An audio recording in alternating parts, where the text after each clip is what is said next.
Olá, meu nome é Sabrina. Esse vídeo eu vou falar sobre gestão escolar, como foi a gestão escolar durante todo esse período de pandemia, como as escolas se articularam, como conseguiram manter os seus alunos, como está sendo esse processo nos dias atuais, quais as medidas, quais os desafios, o que nós precisamos para conseguir continuar dando continuidade a essa área da sociedade tão fundamental, tão importante, tão essencial. Então, eu vou estar falando um pouco sobre gestão escolar, sobre os desafios e dando também algumas dicas. Isso é para quem tem pedagogia na veia. A pedagogia é a ciência que tem como objeto de estudo a educação, processo de ensino-aprendizagem. Pedagogia, terminologia grega, de paidagogos, paidos, criança, logia significa condução, uma área tão vasta, tão abrangente, que por isso utilizamos o símbolo da coruja, um animal que tem características tão marcantes como a visão, uma visão profunda, binocular. Ela também consegue girar o seu pescoço até 270 graus. Isso significa que se fosse outro animal fazendo isso, poderia ter uma morte súbita pelo rompimento das veias. Mas a coruja está antenada e assim somos nós, pedagogos.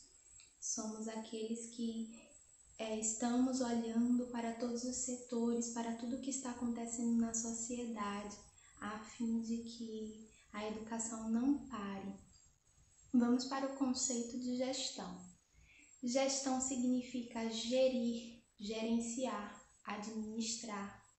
Gestão e administração, embora gramaticalmente tenham o mesmo significado, são sinônimos, na prática tem algumas diferenças, mas são diferenças sutis. Nós vemos que desde a pré-história o homem tem essa capacidade inerente de gestão. Foi através da gestão que houve toda a construção da sociedade, a construção da civilização ocorreu por meio da gestão. O homem busca meios de economizar tempo e ter resultados mais eficazes. Nós vemos no século XVIII que houve algumas mudanças na gestão, alguns economistas trouxeram novos conceitos, até mesmo de forma mais científica. Foi o caso do Adam Smith, que ele quis trazer novos conceitos a fim de ter um controle de gasto, um planejamento estratégico. Então, ao longo da história, nós vamos ver que em vários momentos houve novas formas de gestão.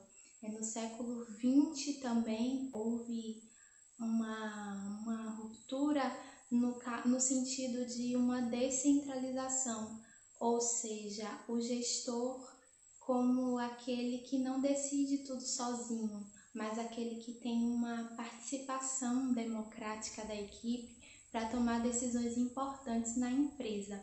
E na gestão escolar não é diferente. O gestor ele busca formas de ter um resultado eficiente no contexto escolar. E claro, esse processo tem que ser feito da melhor maneira possível na comunidade que esse gestor está inserido. Agora pense nos desafios que os gestores tiveram de pensar em gerenciar uma escola que não tinha aluno por causa da pandemia. Como vou gerenciar uma empresa sem esses meus alunos aqui? O trabalho que era feito num espaço físico começou a ser feito em um ambiente virtual. Os gestores buscaram melhores ferramentas, melhores aplicativos para que as aulas continuassem. Então foi todo um planejamento em cima das limitações que foram enormes, na questão do material, dos recursos e também toda uma crise que estava acontecendo por trás da pandemia, por conta da pandemia, aliás. Então, as famílias, muitos pais tiveram percas no seu emprego e, infelizmente, algumas escolas não conseguiram sobreviver à realidade da pandemia.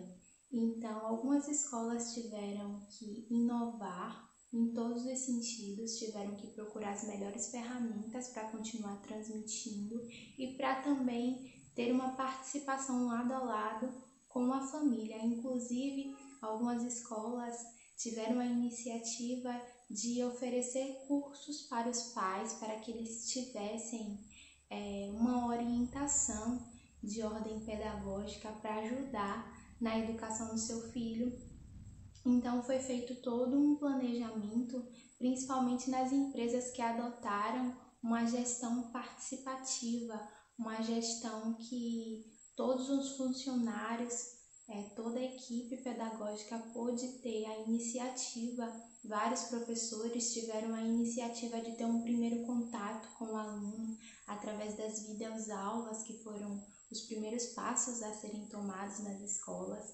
Depois começaram as aulas online, então pesquisaram os melhores aplicativos para transmitir essa aula e tantas etapas, pensar nesse processo de dar continuidade na educação com tantos desafios que enfrentamos.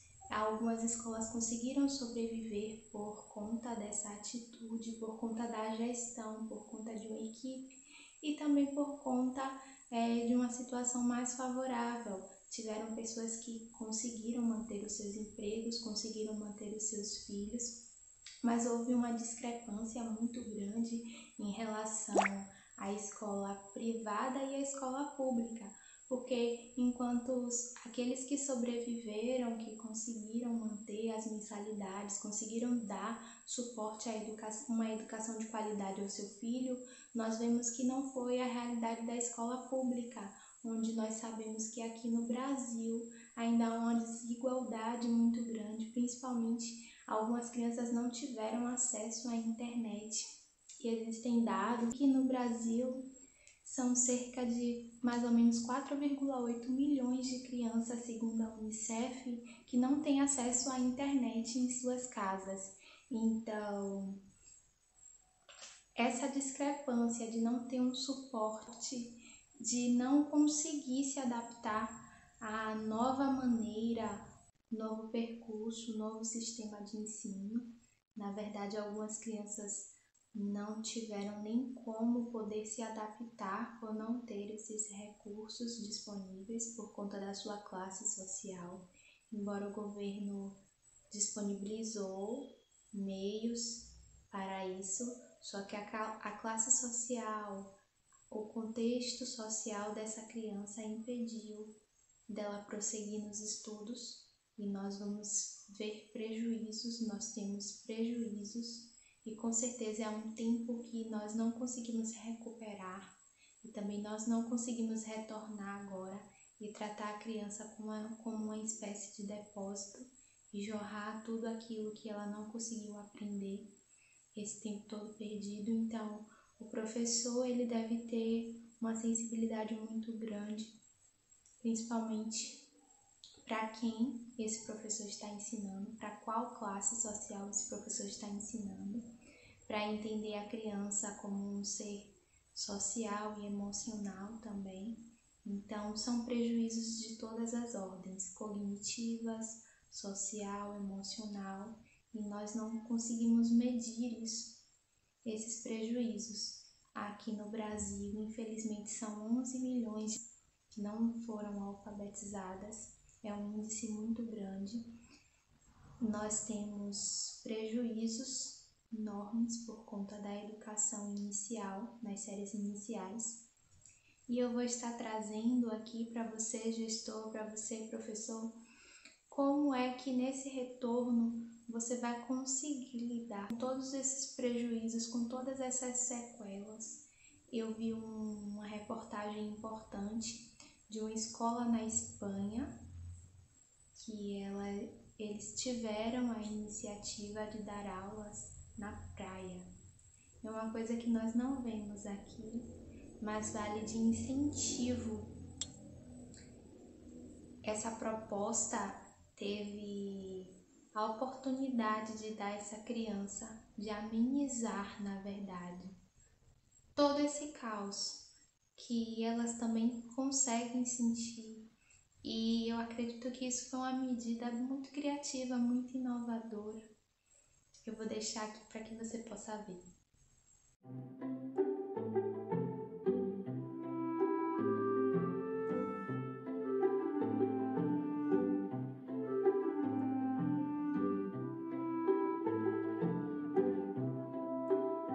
It's something completely amazing. It's completely amazing because the children arrived the next day to school and they like delighted. They feel like they are doing something different from other schools, and then they are asking, when are we going to go again? When are we going to go to the beach again?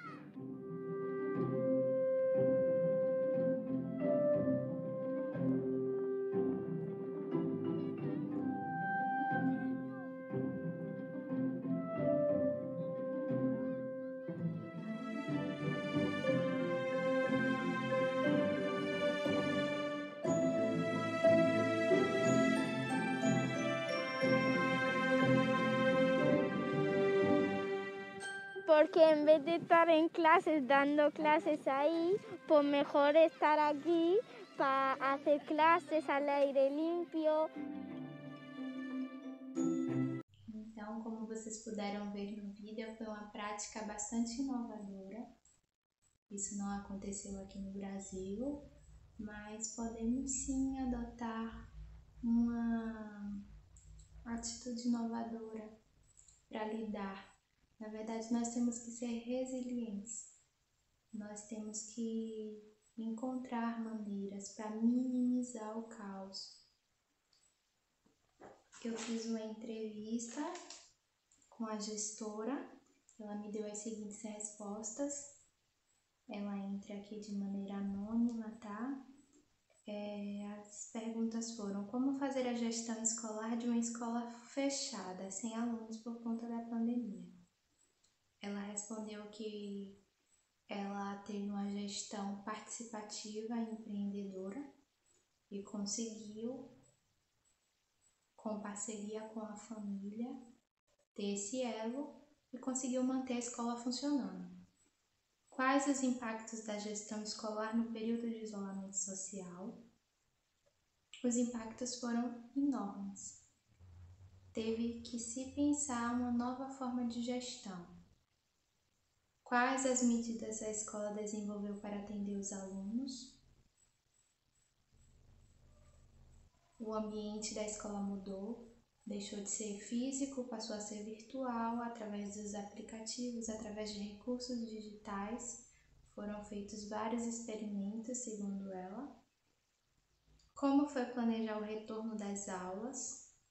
Foi um processo mais delicado, porque houve investimentos de recursos para infraestrutura, apoio para a formação continuada dos professores, como atender, como essas crianças iriam chegar na escola. Foi uma expectativa muito grande. Hoje já temos as escolas funcionando, mas foi dito aqui por um professor no ambiente escolar, ao qual foi feita essa entrevista, e ele diz que é muito difícil manter as crianças conscientes, que ainda temos que utilizar máscaras, ainda temos que manter o distanciamento social. Então é muito difícil, por isso que pensar em uma sala de aula com uma quantidade reduzida de alunos pode melhorar essa questão. A outra pergunta tem aqui: como será a gestão escolar após a pandemia? Que irá mudar? Eu acredito que as medidas que os gestores tomaram durante a pandemia vão continuar, as tecnologias vão continuar fazendo parte da sala de aula, porque não podemos ter um aluno do século XXI e ser um professor do século XX. Então, como tudo mudou, nós tivemos que mudar também. Então, as mudanças vieram para ficar. Quais ações poderão ser desenvolvidas para minimizar os prejuízos pedagógicos em razão da pandemia? Então, a resposta aqui é ver essa criança como um sujeito social e emocional e tentar fazer com que ela não seja um depósito. Precisa ter, sim, maneiras de criar um ambiente harmônico, um ambiente fácil, um ambiente com muito amor, com muito acolhimento, para entender as necessidades dessa criança, entender como ela se encontra. Então, é muito necessário dar a essa criança a possibilidade de até mesmo se expressar socialmente falando, encontrar maneiras, encontrar formas de inovar a maneira do ensino, inovar, ter o entusiasmo, ter a motivação correta, principalmente da equipe pedagógica, de encarar esse desafio de frente e dar o melhor de si para que esse aluno seja recebido com carinho, para que não de forma drástica, mas com o tempo natural dele. A palavra-chave é um acolhimento, é uma predisposição em levar esse compromisso de educar de forma muito diligente. A palavra certa seria diligência. Então é isso. Eu vou deixar outro vídeo aqui para vocês. Eu vou ficando por aqui. Abraços, foi muito bom estar falando de gestão escolar. Foi muito bom participar, pesquisar, entrevistar alguns gestores. Foi muito bom para mim essa experiência, apesar de que eu tenho 7 anos em sala de aula. Então, essa nova etapa para mim de entender um pouco de gestão está sendo muito significativa e com certeza vamos superar todos os obstáculos, sim, vamos conseguir, sim, vamos levar a sério. Eu acredito que tem vários professores aí que têm essa profissão como amor mesmo, porque sabemos, né, que infelizmente alguns profissionais são desvalorizados, mas esses mesmos profissionais são os que levam o Brasil nos ombros, porque um país que não valoriza a educação, um país que não valoriza o capital humano é um país pobre. Então, a educação é a única forma de combater com a pobreza. E existem almas nobres, que eu acredito que todos os educadores são nobres, que conseguem ter amor a essa profissão, zelo, busca melhorar a cada dia para que consiga dar a esse aluno todo o suporte, tudo aquilo que ele precisa, tem um maior cuidado, um maior serviço, um maior amor, uma maior dedicação.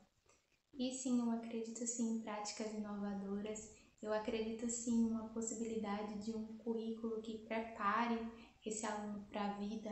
Eu falo no que tange a educação emocional, a educação financeira e várias outras vertentes que eu precisaria de outro vídeo para falar. Só que esse vai ficando por aqui. Abraços, fiquem todos com Deus. Tchau e até a próxima.